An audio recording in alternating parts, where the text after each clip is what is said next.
Hey, what's up, everybody? This is King Von Jr., the Victorious Ones podcast, the place where gaming meets comics, meets sports, meets movies, as well as inspiration. Just like I said, welcome to the Victorious Ones podcast, the place where gaming meets comics, meets sports, meets movies, along with inspiration. Of course, I'm your host, King Von Jr. You can follow me on social media, of course, on X on X at 301 King Von Jr. You can follow the show's X page at Big Pod One. You can also follow me on Instagram at Mr. King Von Jr. You can follow the show's Instagram page at Victorious Ones Podcast. I'm also the social media producer for Perfect Plex Talk Radio, hosted by Mike Knox on Mondays at 6 p.m. And so of course, it's going to definitely be quite a show because I'm going to go and give my review of Night of Champions as far as the predictions that I had. Um, and as well as my thoughts about CM Punk, copying John Cena, pretty much like the role reversal, if you will, as payback for what happened the week before when Cena delivered the pipe bomb, and so I'm going to talk about that. I'm going to talk about, like I said, give my review of SmackDown. Of course, Julia is now the new women's United States champion. I mean, of course, as far as that, as well as what I think about Rhea Ripley challenging Io Sky for the Women's World Championship. What I mean, and so in regards to the preview of Evolution now that it's back after the longest time, and also I'm going to in honor of Bret Hart's birthday, as we all know, best there is, best there was, best ever will be. I'm going to come up with my list of my top 10 greatest Canadian wrestlers of all time. What I mean? And so I know that's definitely going to be pretty detailed, pretty intensive, and just narrowing down the best of the best, the ones who really moved the needle the most. And so, so of course, without further ado, I'm definitely going to get into my recap of SmackDown. And so WWE SmackDown took place this past Friday in Riyadh, Saudi Arabia. Obviously because this is the go home show for Night of Champions, and so we kick things off in terms of who would, with the intro from Michael Cole, for Cody Rhodes. Cody Rhodes made his way to the ring, and so the King of the Ring crown was on the podium in the ring, and Cody was wearing a suit. So it's definitely clear that this would be a pretty long promo from the get go, kind of long winded. But before Cody could speak, Randy Orton's music hit. So the Viper put Rhodes over, for beating Jey Uso to get to the finals before the show cut to a different angle.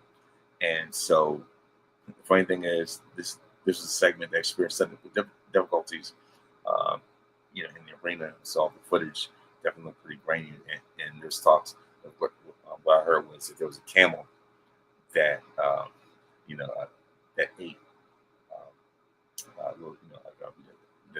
that ate one of the wires or something, or something like that. Just like, oh wow, yeah, me. So that's because they're Saudi Arabia, of course. Of all things, you're gonna have a camel that's going to chew on, that's going to chew on their equipment. And I was like, wow. And so other than the weird camera angles, it was a pretty standard exchange. And so I well know that Randall and Rhodes had been down this road before, so it wasn't that much, ground for them to cover. And so it was definitely hard for anyone in their position to make this match feel really more interesting than what it is, than what it was. So the first match of the night was Jimmy Uso versus JC Mateo, Jeff Cobb, whatever his name is. And so before that, Solo gave JC Shazay, as they say, JC Shazay Mateo, whatever his name was, a pretty quick pep talk before his match against Jimmy Uso. Said they wanted Jimmy to return to the family, so he sent Mateo to remind him what it feels like to be alone. So as far as that, the winner of this match happened to be JC Mateo in very convincing fashion, dominating fashion, and so the match didn't have much to it, and just went back to familiar ground. If the story is going to move forward, then it was definitely worth it. But yeah, like it's just at this point, Um,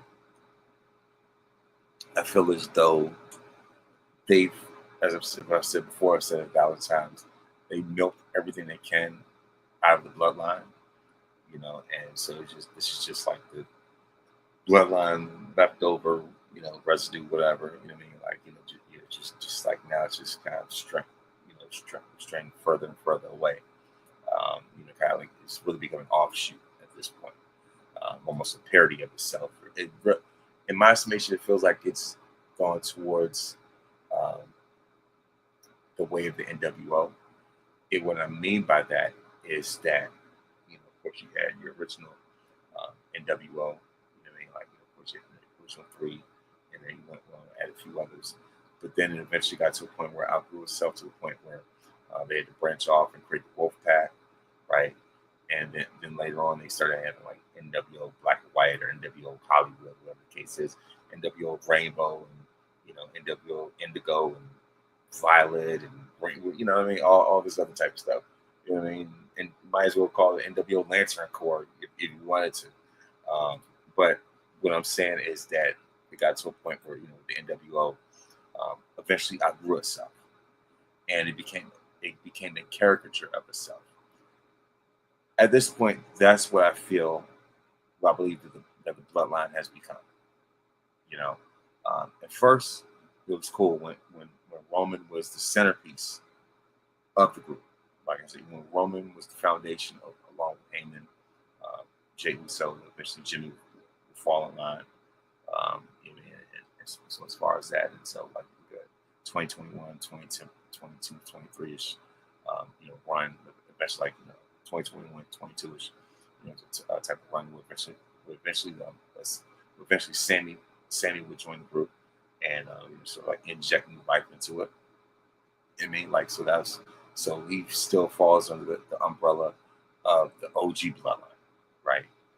You know what I mean? So that was them at their peak, like in terms of just championship dominance and moving the needle and just in terms of the success as far as the numbers are concerned, and so my connection hasn't gotten too messed up, but all right, then cool.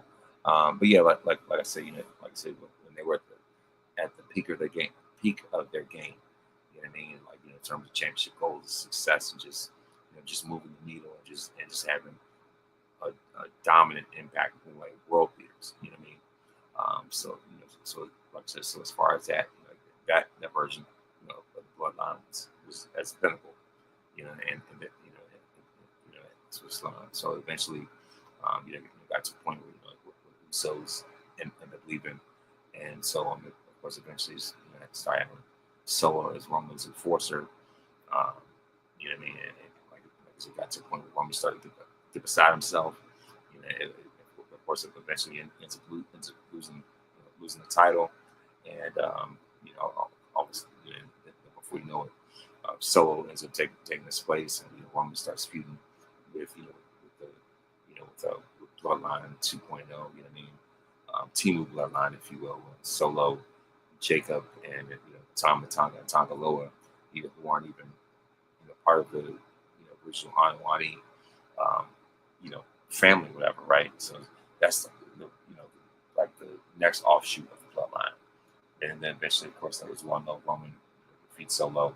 I don't mean to go off on this rant, just go down this road, but we all know so on and so forth. Long story short, so Roman gets the father back, and Solo's no longer the tribal chief, and so now at this point, they're just reaching for straws, getting the most low hanging fruit that they could possibly find to keep this thing going.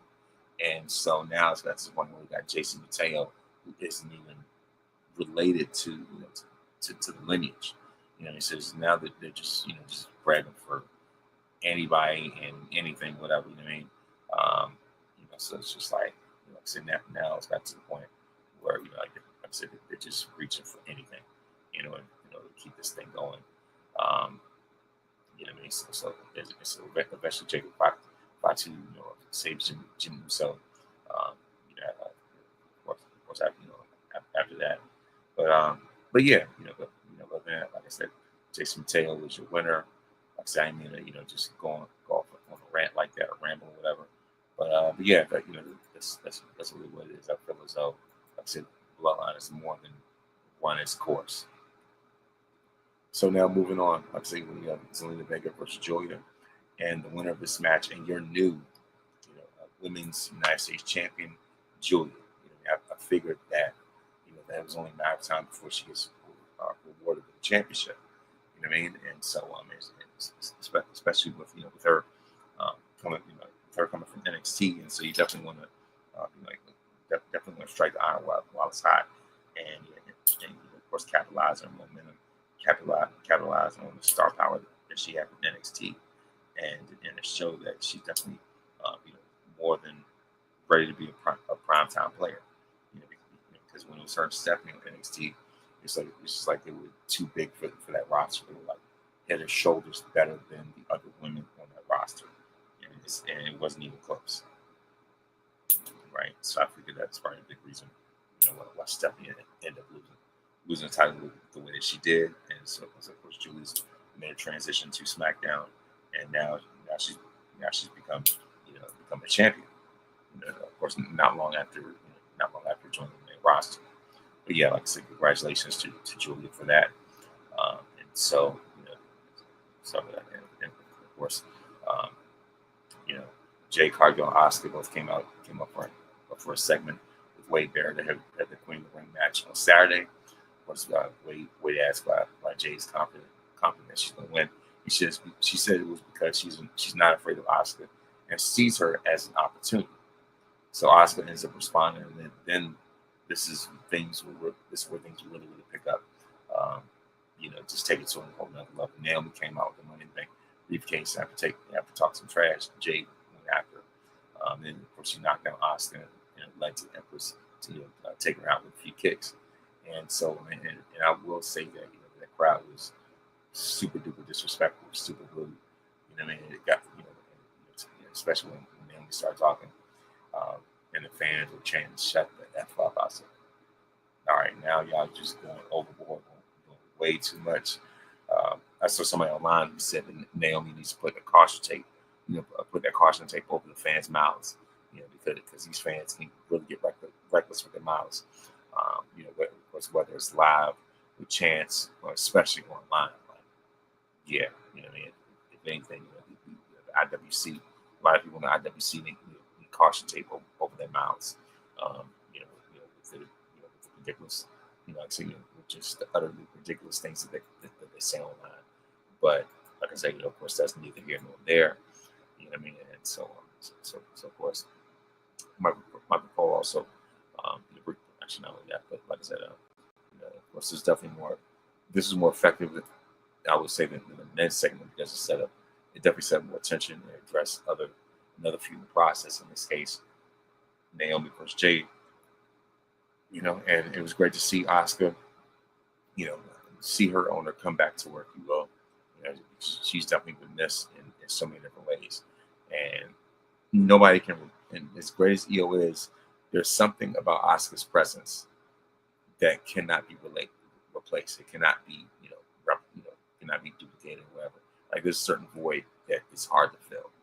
And as far as I'm concerned, like I said, EO is great in her own right, but we're talking about the greatest Japanese women's wrestlers, with all due respect to EO, with all due respect to Bull Nakano, so on and so forth.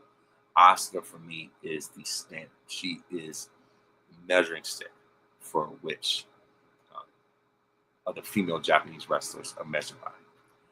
And so for Jade to have this opportunity is monumental, because Asuka, as I said before, she's a top 10 women's wrestler of all time, period. Like, regardless of era or anything like that.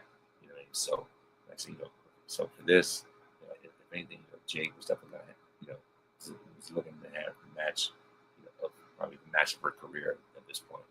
But I'll get to that in a minute. Next up, we have DIY versus Andrade and Rey Fenix. The winners of this match are Andrade and Rey Fenix. Of course, we see the Street Profits versus the YS6. So this match, this match, and it's a no contest. Because actually before that, Ron Killings came out to the ring and called out John Cena for another fight, but he ended up taking Black Mass from taking the Black Mass kick, from Aleister Black, who R-Truth interrupted backstage 2 weeks in a row. So that's the point. He was like, you know what? Once, twice, I'm not letting this happen for a third time. And KO'd R-Truth with that kick. So Aleister Black said they were even now, before he walked away. There's almost, this is certainly going to end up leading to a match very soon. The next up, we have the tag title match with Montez Ford and Angelo Dawkins defending the belts against Joe Gacy and Dexter Lumis, which is the YS6. It feels like a high school, so like a high school drama team, if you will, when it comes to YS6. But of course, Montez got down on all fours with Lumis before they popped up to their feet and started trading punches. So Fraxton DIY was guards and Motor City Machine Gun showed up at ringside to make sure the Wyatts did not get involved. So after the break, the match ends up being called off because of outside interference. So of course the match was fine until it happened. But yeah, like I said, of course, the winner of the match was a no contest. Next up, we have Tiffany Stratton versus Nia Jax for the women's championship. So Nia got an early advantage by attacking Tiffany before the ref had a chance to call the belt. So Tiffany Time tried to make a comeback, but she took a set of steel steps to the stomach, and so of course Nia cleared off the announce table and a Simone drop on top of it. So then after we come back from the break, we see Tiffany Stratton eventually rebound and use her weapons to cause pain. So the ring had two chairs, a kendo stick, and a table. It was almost an exposed turnbuckle that nearly kept Tiffany Time down for the count. So like that, and so, but yeah, like this, of course, this stuff never going to be a match, so it's going to have a lot of technical chain moves and everything like that. So we want a technical masterpiece.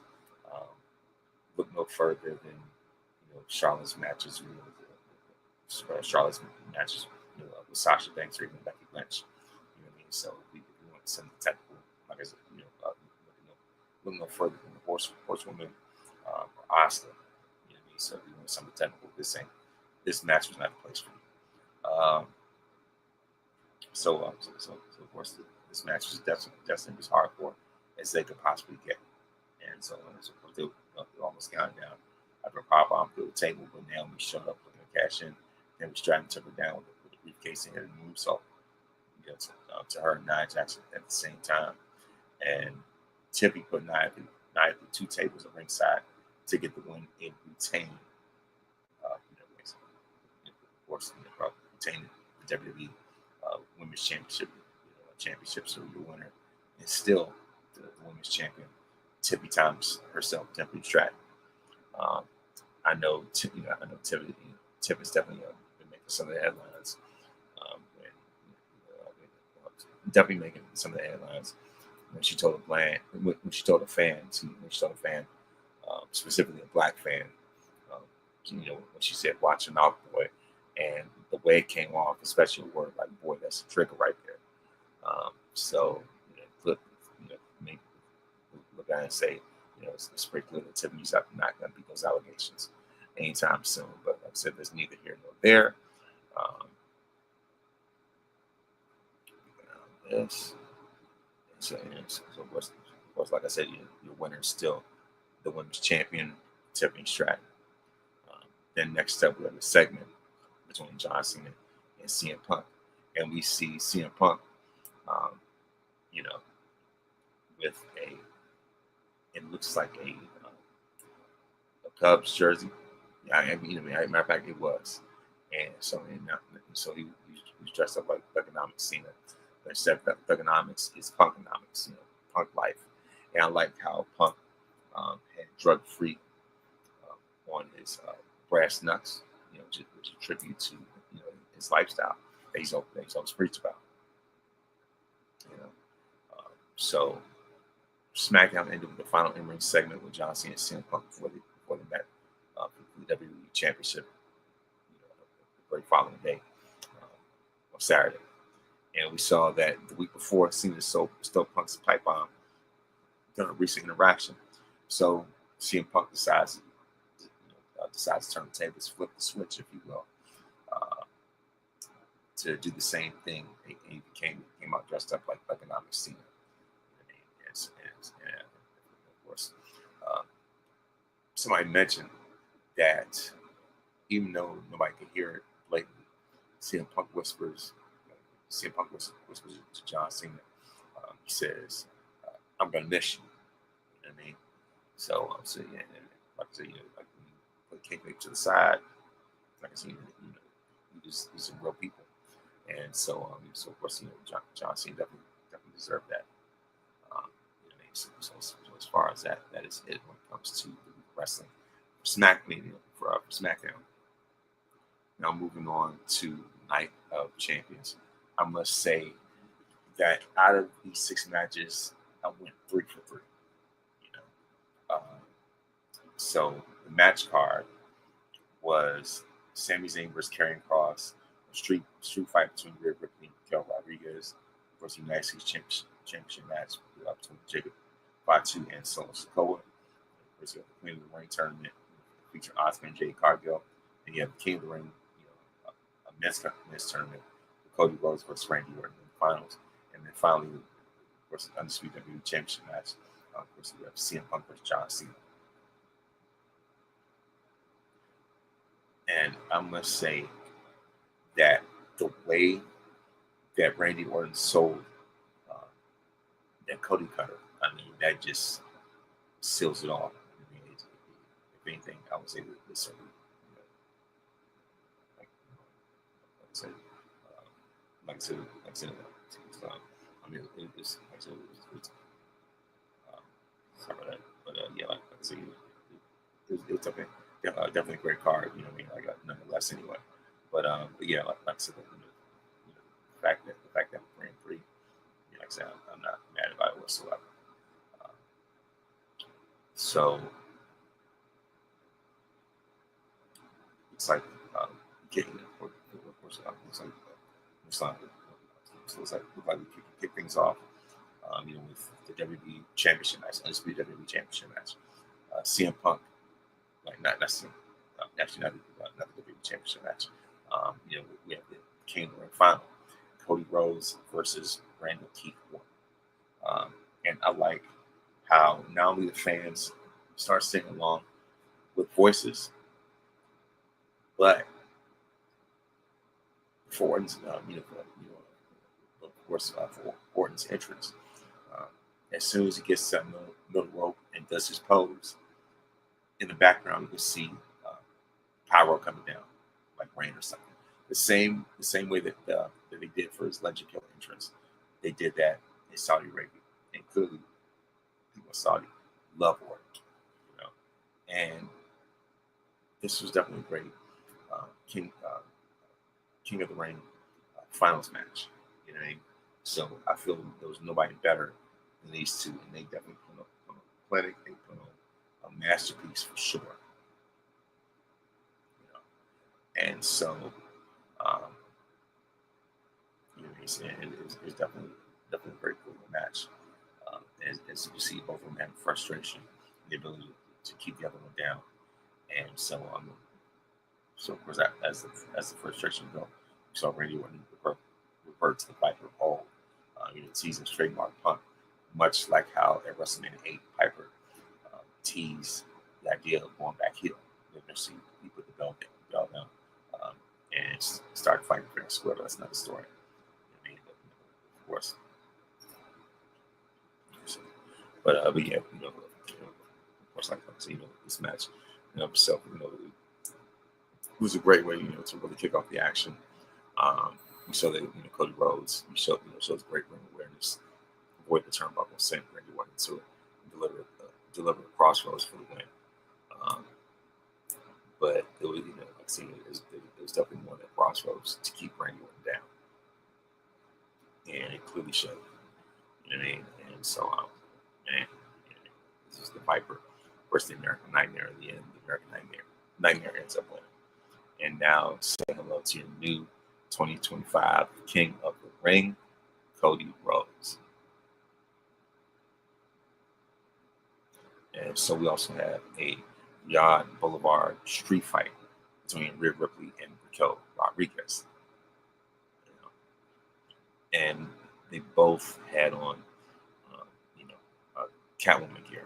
Especially since from Saudi Arabia, everything has to be covered. It's like especially with Rhea, she definitely, like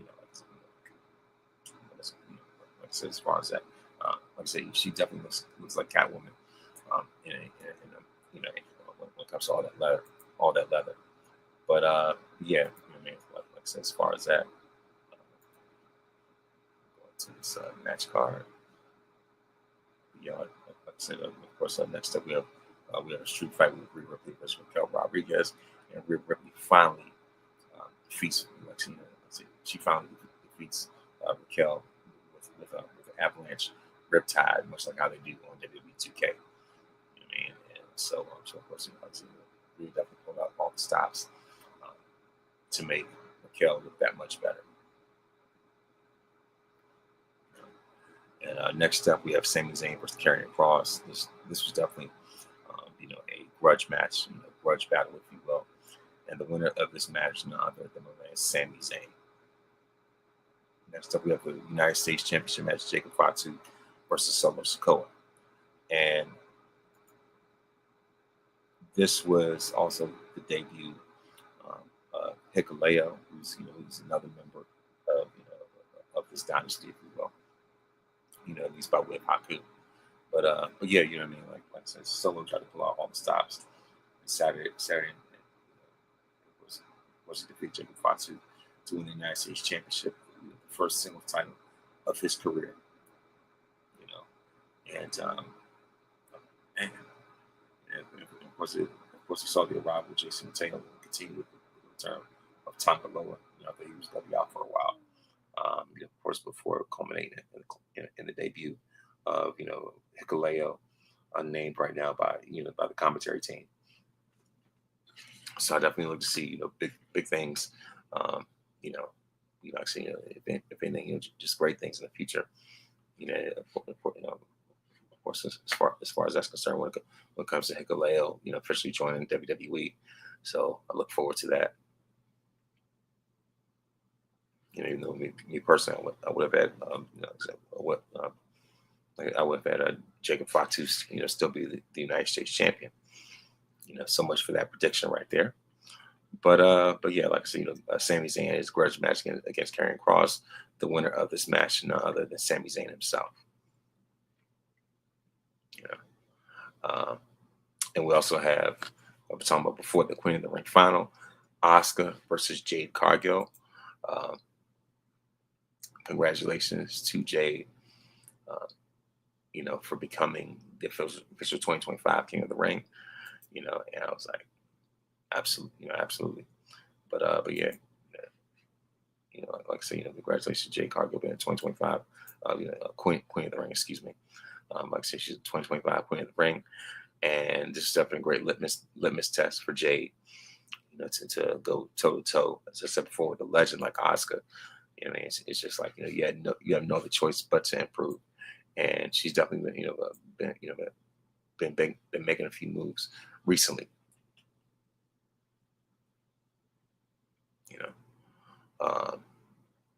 But yeah, and I like how Jade came out dressed up like Storm from the X-Men, because she says she's always wanted to play Storm, always wanted to dress up like Storm any chance that she got. And so the winner of this match goes to none other than Jade Cargill. And so, like I said, if anything, rightfully so. I'm glad that he got it. And I'm not glad she got it. I'm glad that she got it. Like I said, as far as that's concerned, like I said, it was great to see Jade dress up as Storm, and I'm glad that she won that Queen of the Ring. just to further legitimize her. Not that she needed any other legitimacy or whatever, but but the thing is, like I said, for her to defeat a legend such as Asuka, if anything, if anybody needed to be elevated between her and Asuka, it definitely had to be Jade, and that is just what happened. And so of course we have we have the undisputed WWE Championship match finally with CM Punk versus John Cena. So this was apparently looks like it's gonna be one final time where we have two iconic stars the last 20 years, rivals who've had plenty of classic matches, encounters between them, squared off one last time on Saturday for the undisputed WWE Championship match, championship on the line. And so would originally start off as battle between two all-time greats, two legends in their own right, who knew each other very well, and a match that had the fans in Riyadh, hanging on every move, just descending into madness and chaos, with the arrival of Sami Zayn, Bronson Reed, Braun Breaker, as well as Paul Heyman. And of course, Penta and Sami arrived to counter them, and John Cena showed flashes of upstanding virtuous one, that he is, and of course Seth Rollins, of course clock Punk with the Money in the Bank briefcase. Cena capitalized, scoring a quick pinfall victory on Punk and costing Rollins a chance to cash in his guaranteed, of course, a title opportunity for the win. So so of course there you go. Like I said, of course the winner of this match, and still the undisputed WWE champion. Of course that goes none other than the John Cena. So of course that is my review of SmackDown. And next up, I'm going to be doing my review of Monday Night Raw.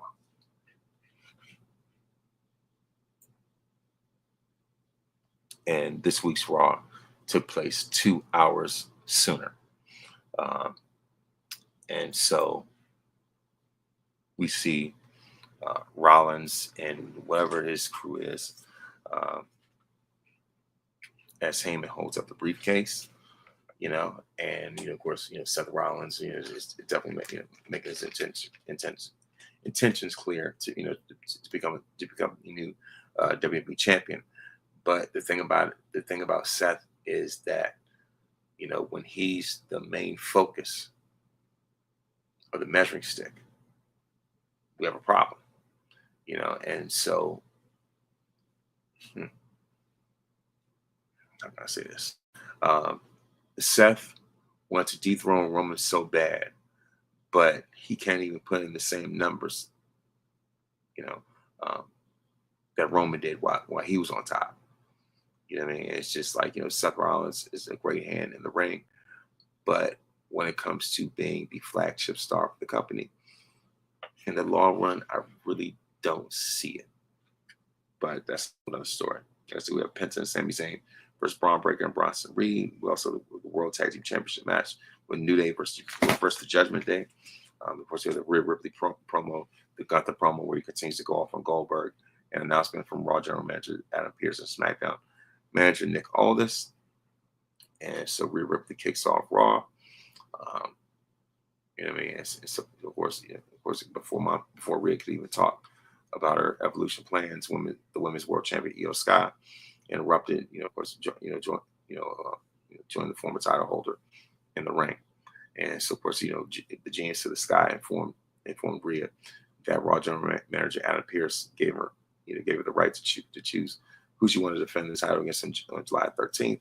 But instead, of course, Io chose Rhea. And of course, the Eradicator warned her that what happens in Evolution is definitely going to be a Sky show. So there you go, as far as that's concerned. And of course, we have the women's, not the women, but we have the main World Tag Team Championship match with New Day versus Judgment Day. The winners of this match, the New Day. And so yeah, eventually it looks like I'm going to be, sorry about that, but anyway, like I said, we have the World Tag Team Championship match, the New Day versus Judgment Day. And the winners of this match and your new World Tag Team Champions, none other than Finn Balor and like I said, Finn Balor and JD McBobblehead. You know what I mean? So as far as that, but yeah, you know what I mean? So of course, Judgment Day defeated. And the biggest surprise of them all, the Judgment Day defeated the New Day to win the tag team titles. Plain and simple. So congratulations to the Judgment Day. And we see that tensions continue to rise and build up with the with the absence of Liv Morgan, and Finn is being real sneaky, real sly, being real clever, and he wants to replace Liv with Roxanne. So it feels like the same song and dance before when Rhea took Trish Stratus, away from her, but of course, like I said, the winners are still, your new tag team champions are the Judgment Day, and and the thing is, Islam, Islam. But yeah, that's pretty much it right there. And Raquel Rodriguez was very hesitant. Excuse me, that's what it is. Raquel was very hesitant to welcome Liv onto the main roster, just especially like I said, Raquel on the main roster. Get my words mixed up. But yeah, like I said, we definitely see we definitely see Finn Balor trying to replace Liv with Raquel Rodriguez, not Raquel, but Roxanne Perez. Excuse me. Ugh, my gosh. Like I said, you definitely see Finn trying to replace Liv with Roxanne, and and of course Roxanne is definitely making quite the impression since joining the main roster. And Raquel was hesitant at first, and she just warned Roxanne to make sure that she doesn't mess up. So it became unanimous, for them to welcome Roxanne into the Judgment Day, well, at least except for Dom, and of course he had his reservations. Same with Raquel. So we definitely see Finn Balor, being real subtle, being real reckless, trying to move Liv Morgan out the way, especially with her injury, and so it was all for the sake of making sure that Raquel had a tag team champion. Otherwise, without a partner, she'll have to forfeit the titles. But yeah, what I mean. It's just like, like we could definitely see the tension rising. With Finn, looking to replace Liv, with somebody younger and stuff like that. Of course, next up we have Sheamus versus Rusev. Quite the match. The winner of this match, Rusev, definitely banger after banger after banger, as as Sheamus famously likes to say. And so backstage, we also saw that Finn Balor was talking to Adam Pearson and Nick Aldis into land Raquel Rodriguez and Roxanne Perez defending the women's tag titles, only for the general managers to reveal a four-way match against a team from Raw, SmackDown, and NXT at Evolution. And this was also Sheamus and Rusev's first singles match, since March 11, 2014. But as far as that, like I said, next up we have, we have more backstage shenanigans when it comes to Alpha Academy, and seeing new Grande Americana. It was clearly much taller, than Chad. But yeah, like seeing, of course, the Judgment Days, there for some great, great comic relief in the meantime. And so Gunther came out and held nothing back at all whatsoever. But yeah, but yeah, also we have Bayley versus Lyra Valkyria. Of course, the common denominator that they have when it comes to Enemy is Becky Lynch. And so this match ends up ending in a draw. Then we have Sami Zayn and Penta versus Bronson Reed and Braun Breaker. And the winners of this match, Bronson Reed and Braun Breaker just straight up crushed him like an avalanche almost. But yeah, but of course, but yeah, I'll be assuming Islam. But yeah, like I said, like I said, Bronson Reed and Braun Breaker, defeats Sami Zayn and Penta. Um, but it was great to see Penta that started to have that early chemistry with Sami Zayn. You know what I mean? So clearly it shows that Penta is the real deal. And so yeah, you know what I mean? Like, other than that, just definitely a great episode of Raw. And of course, last but not least, of course, before I go into, like I said, before going to my list of the greatest Canadian wrestlers, I'm going to go for the recap of NXT.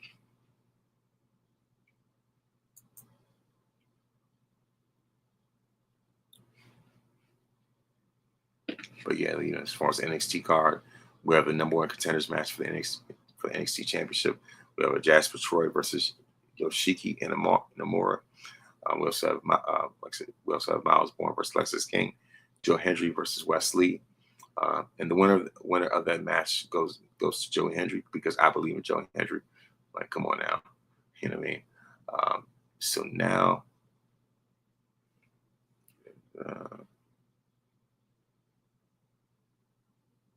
yeah, like I said, when it comes to NXT, it wasn't a whole lot to really write home about.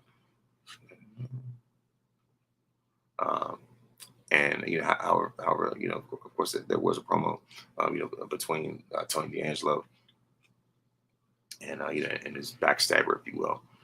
But yeah, like I said, as far as that, guess of course, like so, Crucifino, if you will.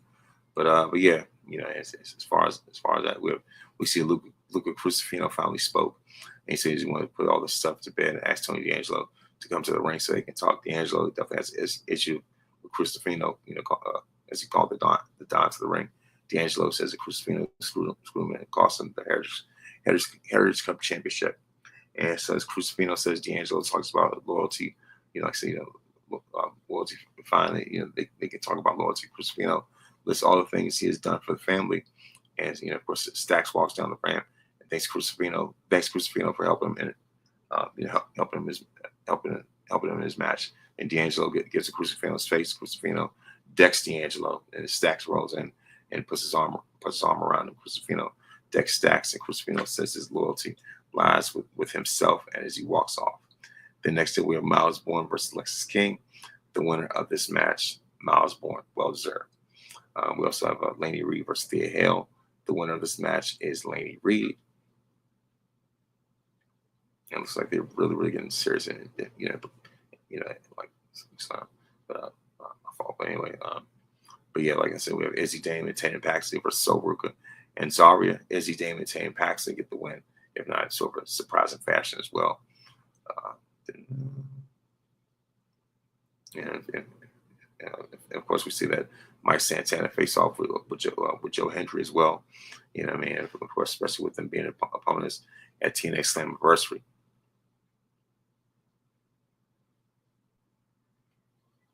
And so for the NXT Championship number one contenders match of Jasper Troy versus Yoshiki Inamura, and the winner of this match is Yoshiki Inamura.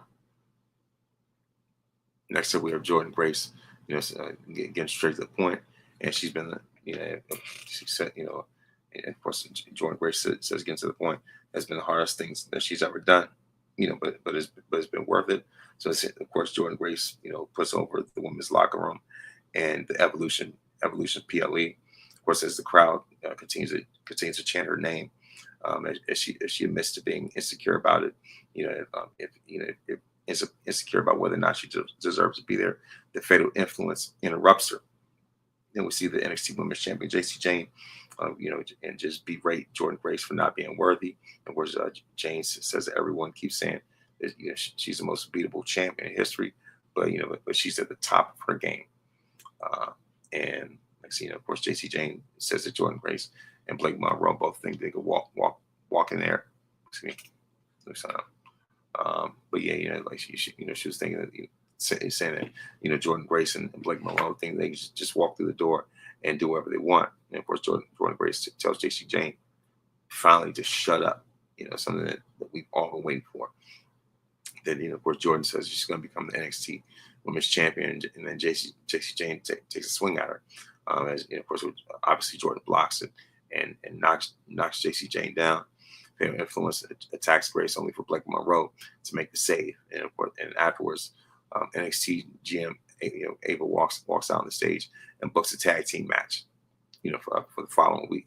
And of course, at the Great American Bash, Fatal Influence, will take on Jordan Grace and Blake Monroe, and Fallon Henley and Jacy Jane run back to the ring and get beaten up by Monroe and Grace once again. Just for them to keep the same energy. I definitely like to see that. And so now,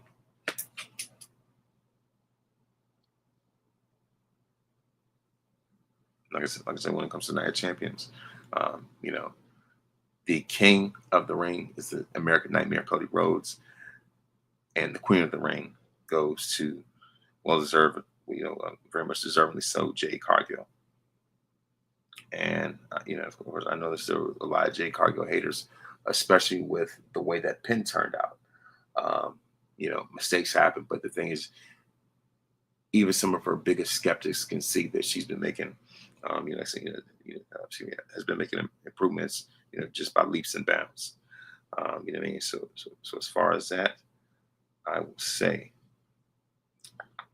without further ado, I think it is time for me to rank my top 10 Canadian wrestlers of all time. I know this is, a very, it can be a bit controversial at times, but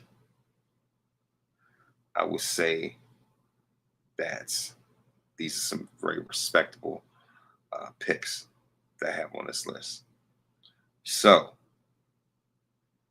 at number 10, see, I'm going to go with this. That. Actually, I have this thing all the way down. But yeah, like slow down with this one more time. So I will say that at number 10, I have Kenny Omega. At number 9 on this list, I guess, we listen, we don't judge, right? Like, so, of course, at number 10, I have Kenny Omega. At number 9, I have Natalya. At number 8, I have Kevin Owens.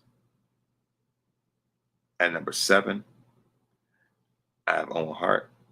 At number 6, I have Christian. At number 5, I have Trish Stratus.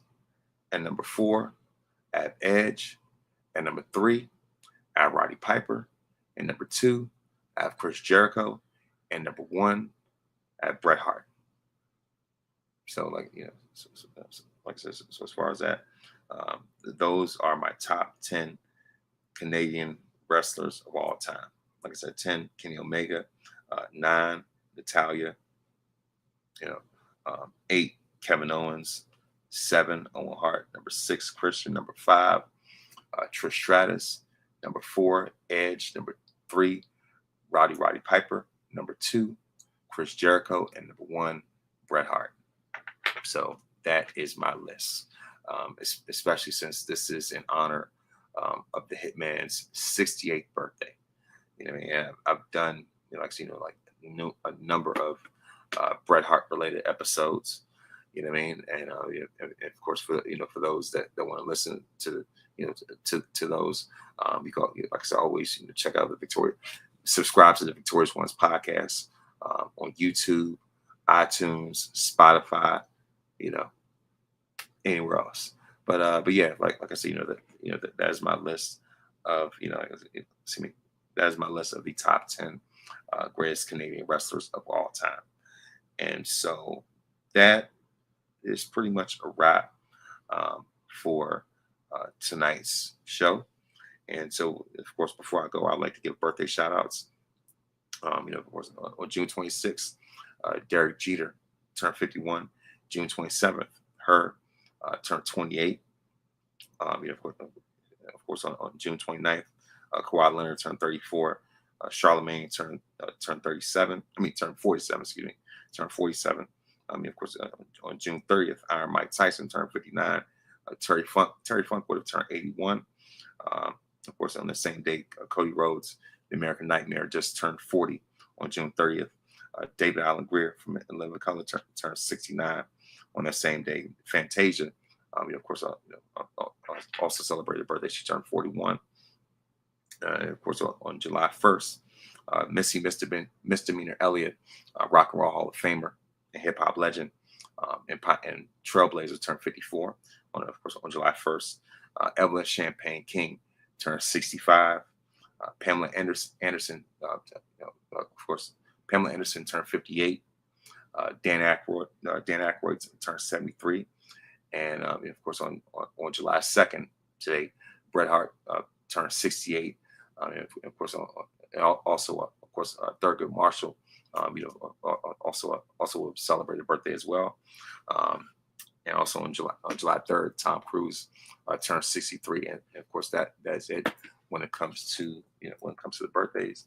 Actually, let me see exactly what Thurgood Marshall would have been. In fact, that him and Bret Hart, share the same birthday. Matter of fact, Thurgood Marshall would have turned 117 years old if he was still alive. Like I said, Thurgood Marshall would have turned 117. So his birthday would have been today. Like I said, Bret Hart turned 68 on this day. And on July 3rd, like I said, Tom Cruise turned 63. So that's it when it comes to your birthdays. And so before I go, I would like to give a word of wisdom, is that God has called you to be a game changer. You know what I mean? And so of course you're not called to be defeated, but to defeat it. As a matter of fact, this is a great message. Of course, this past Sunday with plenty of gems. And the thing is, before they formed an opinion about you, God chose you. And of course, you're not defined by your past mistakes, but you are a chosen generation. And so like I said, you were not chosen. You were not chosen to be defeated, but chosen to defeat it. God did not create you to be different, just to be different. God created you to be different, to make a difference. So that's my word of wisdom, for this week. And you are victorious because greater is He that is in you than he that is in the world. When you put God in first place, you don't have to worry about being in last place. So please make sure to listen to this podcast. Listen to this podcast on iTunes, Spotify, Google Podcasts, or anywhere else that you download. Like I said, download podcasts and media. Of course, this podcast is also on YouTube, youtube.com/@VonRestForJr. Please make sure to like and subscribe for more great content. So thank you very much for listening, and thank you very much for watching. And may this day be the very best day of your life.